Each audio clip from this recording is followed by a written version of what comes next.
Hello दोस्तों, तो इस वीडियो में हम एक्सप्लेन करेंगे लॉइन मूवी को। मूवी की स्टार्टिंग होती है और हम सरू नाम के बच्चे को देखते हैं जो कि अपने भाई गुड्डू के साथ मिलकर ट्रेन से कोयला चोरी करते हैं। एक्चुअल में ये बहुत गरीब हैं और अपनी गुजर बसर के लिए चोरी करते हैं। ये ट्रेन से बहुत सारा कोयला चोरी करते हैं और उसे कोयले को एक दुकान में बेचने के लिए जाते हैं जहां जलेबियां भी बन रही होती हैं। तो सरू अपने बड़े भाई को कहता है कि उसे जलेबी खानी है। उसका बड़ा भाई कहता है कि उसके पास इतने पैसे नहीं हैं कि वो जलेबी खरीद सके, लेकिन एक दिन वो उसके लिए जलेबी जरूर खरीदेगा। सरू कहता है कि वो एक दिन दुकान की सारी जलेबी खरीद लेंगे। इन्हें कोयले के बदले में थोड़ा सा दूध मिलता है और ये घर पहुंच जाते हैं जहां सरू और गुड्डू की एक छोटी बहन भी है। तीनों बच्चे अपनी माँ के साथ रहते हैं। यहाँ सरू की माँ पूछती है कि वो दूध कहाँ से लेकर आए हैं। वो अपनी माँ की इस बात का कोई जवाब नहीं देते। रात को गुड्डू काम पे जा रहा होता है तो सरू गुड्डू से कहता है कि वो भी साथ चलेगा। गुड्डू कहता है कि वो साथ नहीं जा सकता क्योंकि काम पे बोरियां उठानी होती हैं जिसके लिए वो अभी बहुत ही छोटा है। जिस पे सरू अपने सिर पे कुर्सी उठाकर दिखाता है और साइकिल उठाने की भी कोशिश करता है। वो कहता है कि वो कोई भी काम कर सकता है तो सरू की जिद के चलते गुड्डू उसे अपने साथ एक रेलवे स्टेशन लेकर जाता है जहां सरू गुड्डू के कंधे पे ही सो जाता है। गुड्डू सरू को उठाने की कोशिश करता है लेकिन सरू बहुत छोटा है और उसे नींद भी बहुत आई थी तो वो कहता है कि वो उसे सोने दे। गुड्डू सरू को एक बेंच पे सुलाकर कहता है कि सरू यहीं सोए और वो सुबह काम से वापस आएगा। तो सरू नींद में गुड्डू से कहता है कि वो उसके लिए जलेबी लेकर आए, 2000 जलेबियां। तो उसका भाई ठीक है बोलकर काम के लिए चला जाता है। जिसके बाद देर रात स्टेशन खाली हो जाता है और पूरे स्टेशन पे बस सरू ही रह जाता है। तो वो स्टेशन पे खड़ी ट्रेन पे बैठ जाता है जहां उसे नींद आ जाती है। सुबह जब वो उठता है तो ट्रेन चल रही होती है और वो घबरा कर ट्रेन में दौड़ने लगता है। वो अपने भाई को आवाज़ देता है, साथ ही साथ ट्रेन का गेट भी ओपन करने की कोशिश करता है क्योंकि दरवाजे लॉक होते हैं जिस वजह से ट्रेन के कहीं जगह रुकने पे भी वो ट्रेन से निकल नहीं पाता।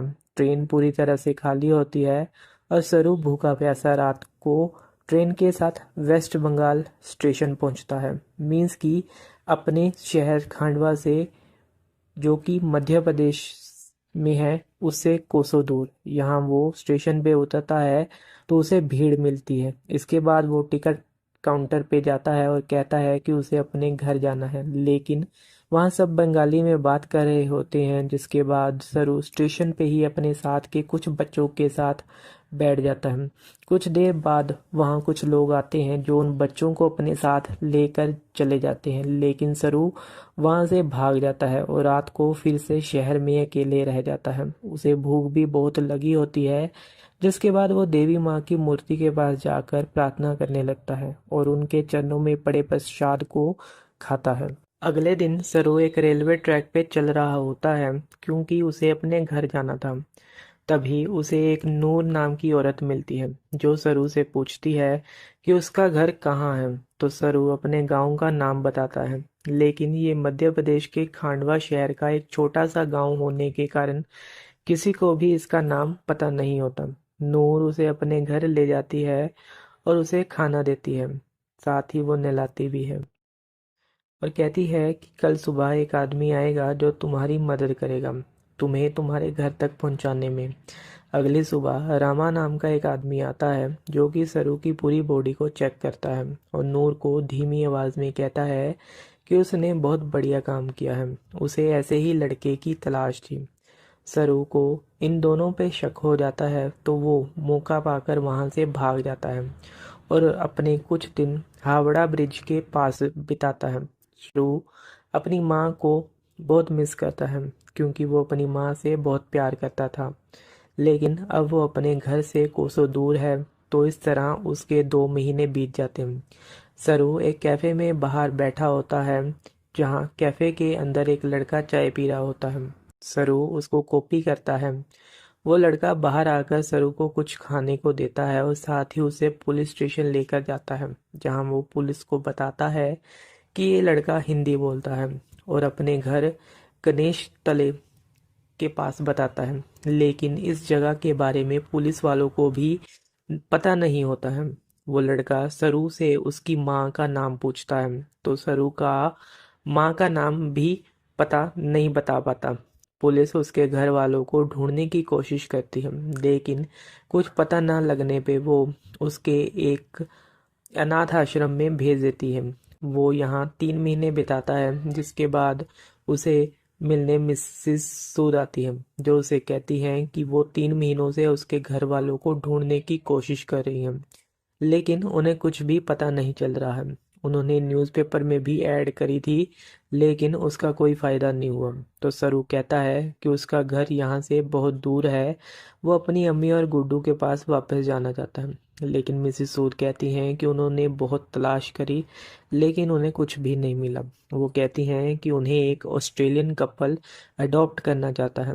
वो बहुत अच्छे लोग हैं और उसके साथ ही उसे ऑस्ट्रेलिया जाना होगा। तो मिसेस सूद सरू को अपने घर में ले आती हैं, जहाँ कुछ और भी बच्चे होते हैं। मिसेस सूद सबको इंग्लिश सिखाती है, जिसके बाद सरू को ऑस्ट्रेलिया भेज दिया जाता है। यहाँ मिसेस जॉन और उसकी वाइफ मिसेस सू, जिन्होंने सरू को अडॉप्ट किया होता है, सरू को देखकर खुश होते हैं और उसे अपने घर ले आते हैं। छोटे से घर में रहने वाला सरू नए घर को देखकर हैरान हो जाता है, लेकिन वो इस नए देश में आकर गुमसुम सा भी हो जाता है, क्योंकि ये सब उसके लिए नया था। मिसेस सू, जिन्होंने सरू को अडॉप्ट किया है, वो सरू से इंग्लिश में कहती हैं कि उसका यहाँ आने का सफ़र काफ़ी मुश्किल था और तुम इस सिचुएशन में नहीं हो कि तुम मुझे कुछ बता पाओ, लेकिन एक दिन तुम मुझे सब कुछ बताओगे। सरू धीरे धीरे इनकी भाषा, इनका रहन सहन सीख जाता है और बहुत जल्दी इनके साथ कंफर्टेबल हो जाता है। मिस्टर जॉन और उनकी वाइफ सरू से बेटे जैसा प्यार करती हैं और उसकी ज़िंदगी में किसी तरह की भी कमी नहीं रहने देते। 1 साल बाद ये एक और बच्चे को अडॉप्ट करते हैं, जो इनके साथ एडजस्ट नहीं हो पाता और अपने आप को नुकसान पहुंचाने की कोशिश करता है। लेकिन मिस्टर जॉन और उसकी वाइफ उसे कंट्रोल करने की कोशिश करते हैं। मिसेस सू रात को रो रही होती हैं, तो सरू उनके पास आता है और उनके आंसू पोंछता है और उनके गले लग जाता है। अब इस तरह से 20 साल बीत जाते हैं और सरू को अडॉप्ट करने वाले मिस्टर जॉन और मिस्टर सू को सरू पे गर्व होता है।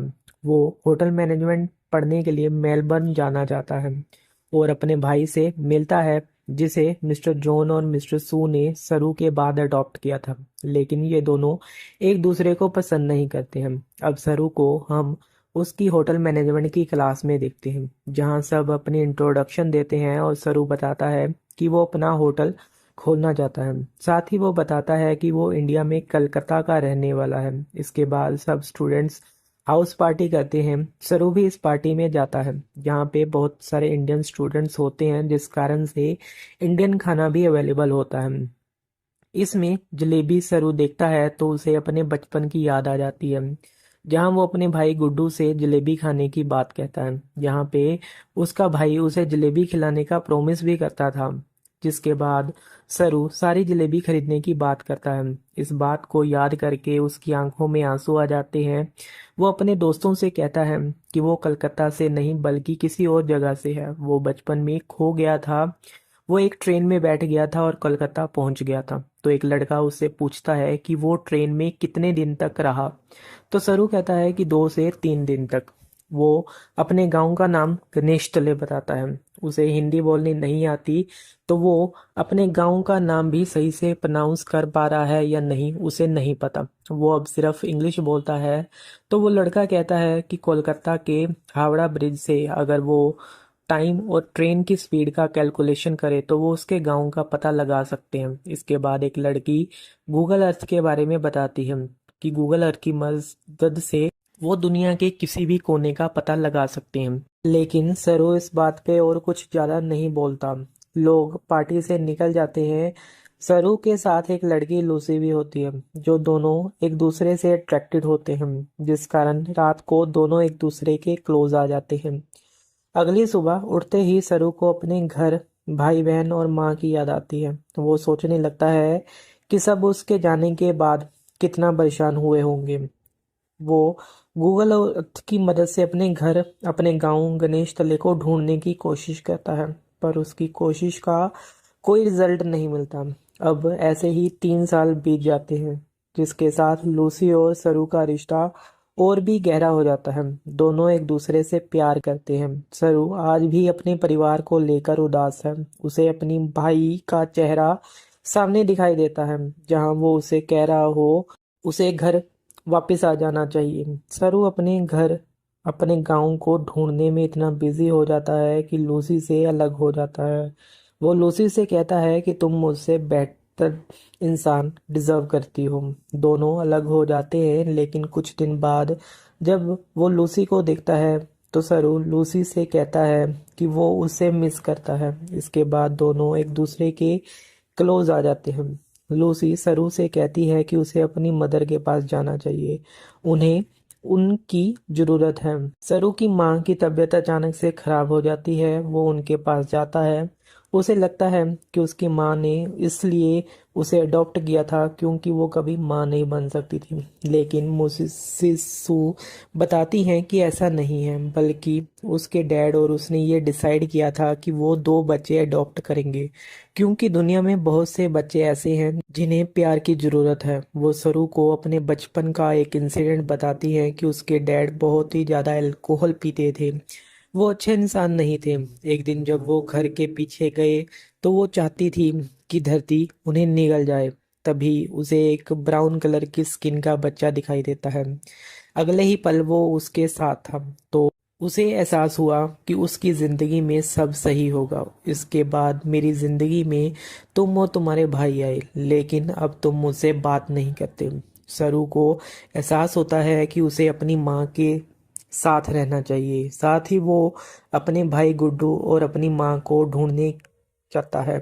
वो दोबारा से गूगल अर्थ पे अपने गांव को ढूंढने लगता है। इंडिया के अलग अलग शहरों को ढूंढता है। उसे वो जगह दिख जाती है जहां उसकी माँ पत्थर तोड़ा करती थी। फिर उसे अपने गांव का नाम गणेश तले भी दिख जाता है, जिसके साथ उसे पता चलता है कि उसका गांव खांडवा मध्य प्रदेश में है। वो ये बात अपनी मोम और लूसी को भी बताता है। उसके डैड और मोम चाहते थे कि वो इंडिया जाकर अपने परिवार से मिले। सरू अपने गांव पहुंचता है और बचपन की यादों के साथ अपने घर पहुंच जाता है, लेकिन उस घर में अब कोई भी नहीं रहता। आस पड़ोस वालों को उसकी भाषा समझ नहीं आती और ना ही उसे हिंदी आती है। वहाँ एक आदमी आता है जो इंग्लिश जानता है। सरू उसे अपनी माँ, भाई और बहन का नाम बताता है। वो उस आदमी से पूछता है कि यहाँ जो परिवार रहता था वो कहाँ गया। वो इशारे के साथ सरू को अपने साथ लेकर जाता है और सरू सामने एक बूढ़ी औरत को देखता है जो उसकी माँ होती है। सरू अपनी माँ के गले लगकर रोता है। यहाँ उसकी बहन भी होती है। सरू उसके साथ भी गले लगता है, लेकिन वो अपने भाई से नहीं मिल पाता क्योंकि उसके भाई की मौत हो चुकी होती है। और उसकी मौत उसी रात होती है जिस रात वो उसे उस बेंच पे छोड़ कर गया था। अपने काम पे वो चला गया था और रेल दुर्घटना में उसकी मौत हो गई थी। इसके बाद सरू ऑस्ट्रेलिया में अपने मोम डैड को फ़ोन करके बताता है कि उसे उसका परिवार मिल गया है। साथ ही वो कहता है कि इससे कुछ भी नहीं बदला है। आज भी उनकी जगह उसकी ज़िंदगी में पहले की तरह ही है। सरू उन सब जगह पे जाता है जहां वो अक्सर अपने भाई के साथ जाया करता था। वो अपने बचपन की यादों को याद करता है। सरू को ये भी पता चलता है कि उसका असली नाम सिरू है। मूवी के लास्ट में हमें इस स्टोरी के रियल कैरेक्टर्स को दिखाया जाता है, जहां सिरू की ऑस्ट्रेलिया की मदर इंडिया आकर उसकी रियल मदर से मिलती है। मीन्स कि ये एक रियल स्टोरी है। और इसी के साथ ये मूवी यहीं पे ख़त्म हो जाती।